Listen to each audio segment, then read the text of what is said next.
Assalomu alaykum hurmatli kuzatuvchilar, men G'aniyeva Sayyora. Bugun sizlar bilan maktabgacha yoshdagi bolalarni robototexnika faniga o'rgatish mavzusi bilan tanishtirib o'tmoqchiman.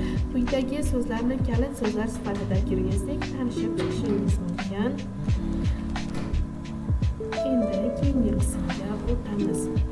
Robototexnikaga oid mashg'ulotlarni o'quv jarayoniga joriy etish natijasida konstruktorlar o'quvchilarda quyidagi xususiyatlar shakllanishiga erishadilar. Tanishib chiqishingiz mumkin.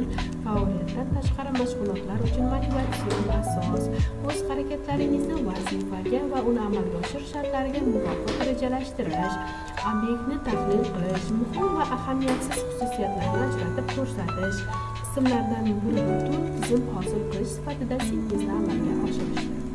Robototexnika darslarini tashkil etish shakllariga orasida quyidagilar mavjud: ustaxona, moslashuv, maslahatlashuv, rolli o'yinlar, musobaqa, ko'rgazma, o'rganish kabilarni qidirib oladi.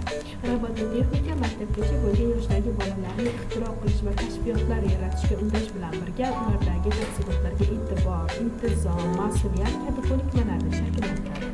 Bundan tashqari bu faoliyat matematika va hisoblash, mexanika va dasturlash, jamoaviy faoliyat va fikr almashinishni rivojlantirishga asoslangandir.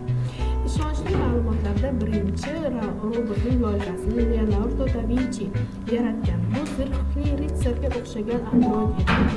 Leonardoning rasmlariga ko'ra u qo'llarida va boshini ko'rsatishi mumkin edi.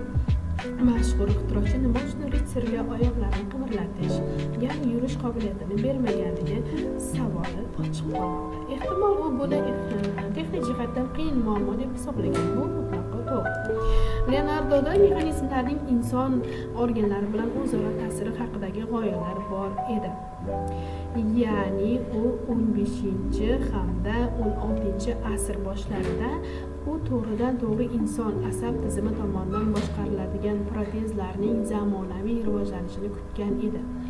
U 16 asr davomida Yevropada asosan o'rash soat mexanizmlaridan foydalangan holda ko'plab qurilmalar yaratiladi. Leonardo da Vinci haqidagi ma'lumotlar. Pedagogning vazifasi bolani mexanika asoslari bilan tanishtirish va uning ko'nikmalarini rivojlantirishdir. Jarayonga bolalar jalb qilingan, ular o'zlari robot yaratishga qiziqishadi va natijasini ko'rishadi. Faoliyat o'yin, kulgi va ta'limni birlashtiradi.